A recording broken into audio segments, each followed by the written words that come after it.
Happy autumn, everyone, and welcome back to Elegantly EDC.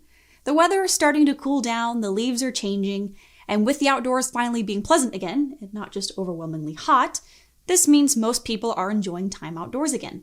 This also means that it's a good time for EDC tool manufacturers to start advertising their outdoor products more heavily. And that's the topic of today's video. Outdoor tools sent in by Tacray. Now, I hadn't really heard of this brand before. They're fairly new to the EDC world with humble beginnings in 2013. That said, they sent a few items in, two of which I'm very excited to talk about later in the video. Starting off strong, though, is their titanium bolt action mini pen, built for rugged adventurers and adventures. It only weighs 0.55 ounces, so to say that this thing is lightweight is an understatement. The bolt action is smooth, with grooves at the top for a better thumb grip when engaging it. Also at the top is a loop for lanyards and keychains, and this is not a loop that has a 360-degree spin. It is fused into the bodywork in one direction.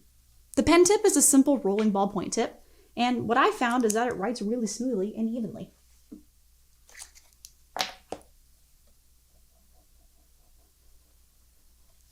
I took it apart when I first got it, and its innards are pretty bare bones, which is what you want to see for an outdoorsy pen. Less parts to lose when replacing the cartridge that way.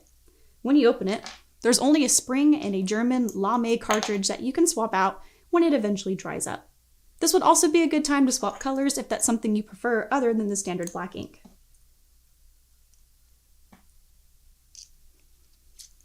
A couple of other observations and notes.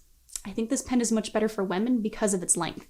For argument's sake, the Olight Pen Mini 2 is 4.13 inches in length, while the Tacray is only 3.5 inches. And the length was one of the more common complaints on this one. So this pen is definitely geared towards those with smaller hands, which is usually going to be females. I find this pen to be relatively comfortable, and the straightforward pieces make this a pen that could stand up to a beating with life in an EDC bag or a pocket. Next up on the list is the Titanium Emergency Survival Whistle. And I've got a pretty purple and blue color, but there are other options available online as well. It came with the necklace, but I've already gone ahead and attached it ahead of filming this video. The benefits of a whistle stretch beyond a self-defense, bad guy deterrent situation. It takes less effort to blow into a whistle than it does to scream if you get lost or hurt in the woods and need emergency responders to be able to find you. But I digress. The square design is nice. The flat side makes it easy to slip into a pocket, and it keeps it from rolling around compared to a more circular one. It's waterproof to prevent corrosion in the elements, and it has dual tubes with claims from the manufacturer that it can reach up to 120 decibels. And I mean, if I'm not careful, it'll make my ears ring a little bit too. The price is a little bit too high for what I would pay for a whistle, but this one sits at the $26 mark.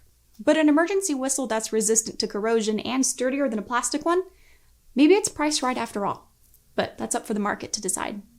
Now, this is one of the items that I was really excited to talk about, the Tarcus folding knife. These usually go for about $55, maybe a little more after tax, and come in a modest selection of colors. This one is the pink donut version, on par with something Homer Simpson would enjoy. The pocket clip on the handle is not a reversible clip for those who like to have that option. Just know that this will stay on only the one side. And I'm unsure of the legalities of this blade since the blade portion is 3.5 inches long, so purchase with caution after you've checked that you won't get in trouble with the authorities for where you live. When fully opened, the blade to handle ratio is almost 50-50, resulting in a really balanced feel and handling with the Tarcus. The handle is made from lightweight carbon fiber material with a G10 finish, and it may be hard to see on camera, but you can actually see some small scales here on the side, which helps with grip and just make sure it's not slippery. The blade itself is made of D2 steel with a DLC coating, which is a very fancy way of saying it will retain sharpness for longer periods of time compared to a stainless steel blade.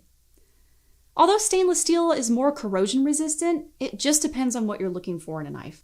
Truthfully, I understand the value of this design, but I prefer shinier stainless steel blades over this black matte finish. The matte finish shows finger oils and debris on it more than stainless steel, but please don't attribute my preference as a material fact to be used against this knife. Designed to be used by either right or left-handed people, you can easily open up the knife with your thumb on this grooved cutout right here on the base of the blade, and you can also close it with one hand, but I physically have a harder time pressing this button on the knife and then pressing the base into the palm of my hand to close it. So while I can technically do it, I prefer to opt for two-handed closure. The crossbar lock is a little bit stiff, but it's not too bad, and I'm sure with more use it will loosen up a bit. I do wish this blade had thumb studs versus this cutout, because I think that you just get a better grip on a thumb stud, but the cutout, like I said earlier, is grooved slightly, so you can still open it relatively comfortably. I just think thumb studs are better personally. Or if you're a real pro, none of this would be an issue, as you could just pull the lock down and flick it open. But Mama raised the lady, and this lady prefers thumb studs. To finish out my thoughts on the Tarcus, it's really sharp, and it's a well-balanced standard blade. In all honesty, if you like to camp and need a paring knife that could withstand the outdoors, this would be it.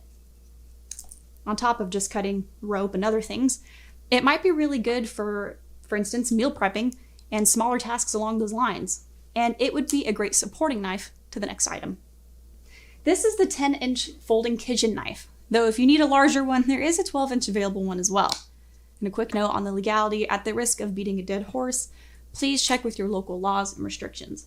I'm not a lawyer, but as a girl who genuinely enjoys cooking, I was really ecstatic to see this. And I can hear the kitchen jokes being written as I speak, and honestly, I might even laugh at a few of them. But moving on, this is a foldable kitchen knife perfect for camping and recreation outdoors when you don't want to pack your Shun or Thomas Keller Kangshan knife sets, like the one I have here. The blade to handle ratio is not a 50-50 split like the Tarcus that I mentioned earlier, and that's for a good reason. The blade on the kitchen knife is 4.5 inches long, and to counterbalance this weight, it's going to need a longer handle. But when you're chopping, you'd rather have that weight in the front working for you than in the back against you.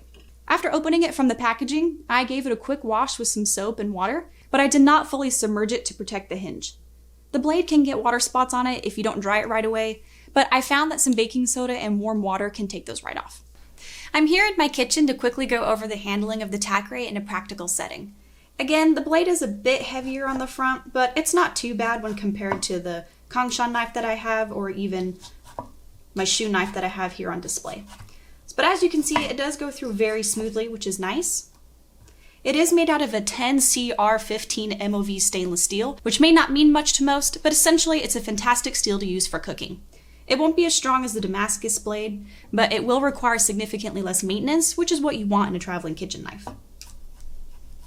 For finer movements and better control, my index finger can rest on the top very naturally, and when I've finished cooking and after a quick wash and dry, the button lock on the side will allow you to securely close the knife. I do wish for a knife this big, and especially knowing that it would be a traveling cooking knife, that there was a safety to open it in addition to the button lock to close it. It doesn't take a whole lot of effort to open this knife, as you can see on camera, but it's still a solid knife, especially at the $50 mark. This is the first time that I've really used a knife like this. I'm more used to standard kitchen knives, like the one I showed you earlier, that you can keep in a knife block.